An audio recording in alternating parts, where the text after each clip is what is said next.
What's up, guys? Mid9M here with another scary story to chill you to the bone. Make sure to crush that like button, share this video, and subscribe for more terrifying tales. Because the story I'm about to tell you involves a group of friends, a raging storm, and an encounter that will shake their reality to the core. You don't want to miss this bone-chilling experience, so let's dive right in. The wind was howling outside, and the screen door kept banging against the front of the house. We were all hanging out in Mason's living room watching TV and doing our damnedest to ignore the storm, but Jacob just kept on hollering anytime he'd hear the thunder. Howie. That's my granddaddy bowling right there, boys. It's just some fucking thunder. Calm down, ya loud sumbitch, we're trying to watch the game, Sam said, throwing an elbow into Jacob's side. The two started wrestling each other, and their roughhousing was nearly enough to drown out the bullets of rain hitting the windows. "See, mon guys, you're gonna bust my couch." "Knock it off," Mason said, rushing over and trying to break the two up. Jacob and Sam tackled him to the ground, and the three ended up in a dog pile on the ground. Colton and I couldn't help but watch and laugh at Mason's misfortune. Then at that moment, a flash of lightning followed by a loud crack of thunder came from outside. We all fell silent as the entire house went black. The kind of darkness where you couldn't see your hand if it was right in front of your face. Our only salvation was the occasional bursts of lightning in the distance. They allowed a few brief moments for us to get our bearings, but beyond that, we were all left to the mercy of the pitch-black living room. For a few moments, we all stayed where we were, listening to the strong gusts of wind slam against the sides of the house. Without saying anything to us, Colton stood up and navigated his way through the darkness to the front door. None of us had noticed he'd even stood up until he opened the front door. "Where the fuck are you going?" "Don't leave just cause the power went out, man," Jacob said from somewhere in the darkness. "I ain't leaving. I'm going outside for a smoke," Colton reassured him. "In this weather." "Whatever, man. Hey, can I have your truck when a tree crushes you?"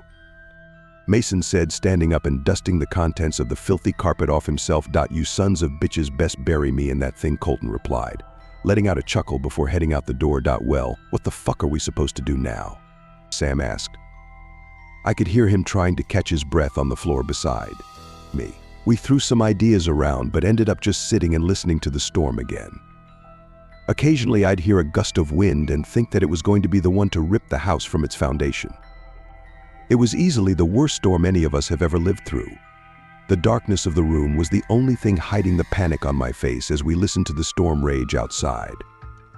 My heart was beating like it was going to leap out of my chest, and I had an overpowering sense of anxiety bearing down on me. That feeling was only amplified as the previously pitch-black room was filled with a blinding white light. It was enough to momentarily blind all of us, and before we had the chance to process what had happened, an impossibly loud blast of thunder engulfed the room. It sounded like an explosion had just gone off in Mason's front yard. As soon as we were able to, we fumbled our way to the door, wanting to check on Colton. We figured that lightning must have struck right outside to have caused such a powerful burst. When we opened the door, we all saw, to our horror, Colton lying on the ground, unconscious and smoldering. The tree next to him had been obliterated. The strike had caused flaming pieces of limbs and bark to scatter across the yard. When Jacob saw Colton on the ground in that state, he could hardly control himself. He pushed his way out the door, yelling for us to get Colton back inside. I ran alongside Jacob, and together we grabbed Colton and began dragging him back into the house. He was a fair bit larger than Jacob and I, enough so that it was difficult getting him across the yard and back into the house. Once we passed through the doorway, Mason slammed the door behind us as we laid Colton down. Sam started working immediately, checking for any sign of a pulse. "He ain't fucking breathing," he told us before he started some shoddy attempt at CPR. None of us were prepared for this kind of situation, and the blast we felt had left us all dazed. All we were able to do was watch helplessly as Sam tried to revive Colton. Jacob paced back and forth, trying desperately to keep his emotions in check. Mason had his back to the wall and his mouth agape at the situation unfolding around him. My legs had gone numb from the adrenaline flushing out of them, and I slumped to the ground beside Colton. Sam didn't stop trying to revive him for an hour straight, and he was barely able to move his arms when he had to give up from exhaustion. I took in every detail of the battered corpse in front of me. He had burns, bruises, and open wounds all over his face and hands. I had no idea if that meant his death was quick and painless, or if his last moments were filled with pain and agony. The smell of burnt flesh and smoke wafted through the house, but we couldn't care less at that point. I'd occasionally see Jacob place his hand on Colton's shoulder, trying to gently shake him awake. The weight of misery in the room was crushing us, and all the while the storm continued to rage outside. We sat there for 2 hours before we decided to stand up and attempt to call somebody, but Jacob refused to leave Colton's side.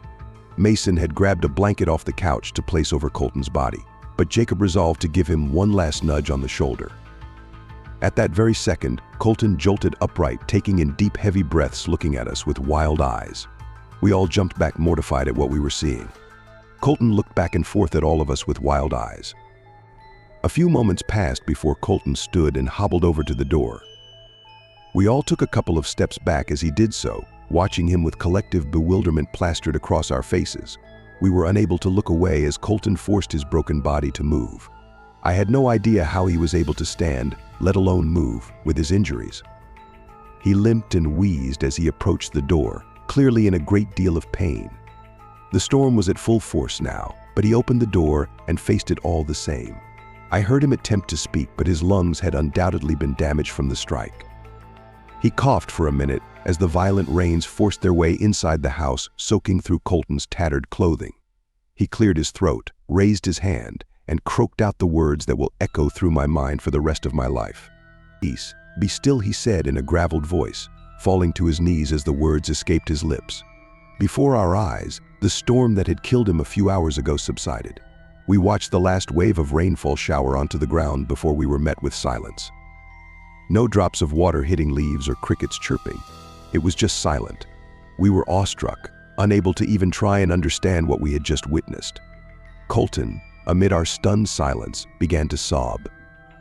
Jacob somehow mustered up the nerve to speak. What in the absolute hell just happened? His words were shaky as they left his mouth. He was visibly unsteady and stumbled back into the arm of the couch to catch his balance. Sam, meanwhile, was somehow able to crawl over to Colton and hug him, letting out sobs of his own. Mason slumped against the wall he'd been leaning on before and slid back down to the floor, unable to speak. "It's all real," Colton managed to croak out between his sobbing breaths. "What?" Jacob asked, still trying to process everything that had just happened. "It's all completely true," Colton said, staring through the doorway into the damp, dark night. I felt the hairs on the back of my neck stand up. I thought I knew what he was going to say, but I was only half right. "Heaven, Jacob. Heaven is real, and I spoke to him," Colton continued. I could hardly understand him through his shredded vocal cords. "Spoke to fucking who?" Jacob responded. "To him." "To God," Colton replied without hesitation. Before any of us had the chance to process what Colton had said, we watched as Jacob become angrier than we'd ever seen him before. "We thought you were fucking dead, asshole. You had us sit here for 3 fucking hours thinking you were dead for some kind of sick fucking prank? Fuck you." Jacob screamed, punching a hole in the wall beside him. "This is the furthest I've ever been from a joke in my life," Colton said, turning around to face him, his gravelly voice sounding significantly better from how it had a few moments ago. His eyes were glazed over and tears were running down his cheeks, but when he turned around we were all able to see his face clearly. Where he had been burned and bruised before, he was now completely healed. Only his charred, blood-stained clothing and the lingering smell of his burnt flesh were left as any evidence that he was struck at all. "I spoke to him," Colton said, standing upright with Sam still at his feet. What the fuck are you?" Jacob asked with a distinct sound of fear in his voice.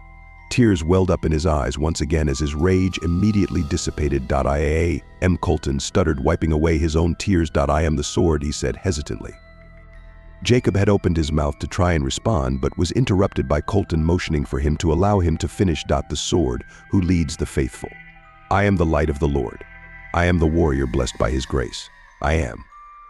He hesitated once again, taking a moment to compose himself. "I am the Lion of God," he finally said to Jacob, who was now holding back tears. Colton then looked to Sam, to Mason, and then to me. "And you are to be my disciples," Colton said, reaching a hand out to his best friend. Jacob took a moment, but walked forward and grabbed Colton's hand. After that, we all situated ourselves in the living room and spent the rest of the night listening to what Colton had to say. We listened to him speak for hours about what he experienced after he was struck, where he went, what he saw, and what he was told. We all listened, but Mason took it upon himself to write down every word on a bunch of old, crumpled-up pieces of paper he'd found. Colton was never the religious type. Neither were any of the others, for that matter. Mason's parents didn't even bother to baptize him. I, on the other hand, was raised in the church. I know the Bible as well as anybody. My whole life I felt a comforting presence at my church and in the presence of God. But as I heard Colton speak throughout the night, I heard him change. When he talks now, I don't feel like it's the friend I've known for years. He has this permanent scowl etched onto his face when he talks about what happened to him. Everything he says now sounds like he's reciting some sort of new scripture. I've never known Colton to be a fighter, but behind every word I hear wrath. Whatever he experienced has lit a fire under him, and I'm not sure if it's a good thing. All I know is that I don't feel comfortable around him now, which is why I had to step away and write this. Just before I came outside, though, Colton turned to me and spoke these words to me. God, our Father, has given me not the spirit of the lamb, but the heart of a lion. With it I shall banish sin and depravity from this earth, and thou shalt be there to witness its fall. I say this to you, the faithful, for thou shalt be at my side to drive away the wickedness of man. The children of Abraham shall be rid of deceit and treachery by my hand, and it is by my hand that they will know I am the Lord. I will never be able to truly understand what happened to Colton. I don't think any of us will. I do know one thing for certain, though. None of us are prepared for what is about to happen next.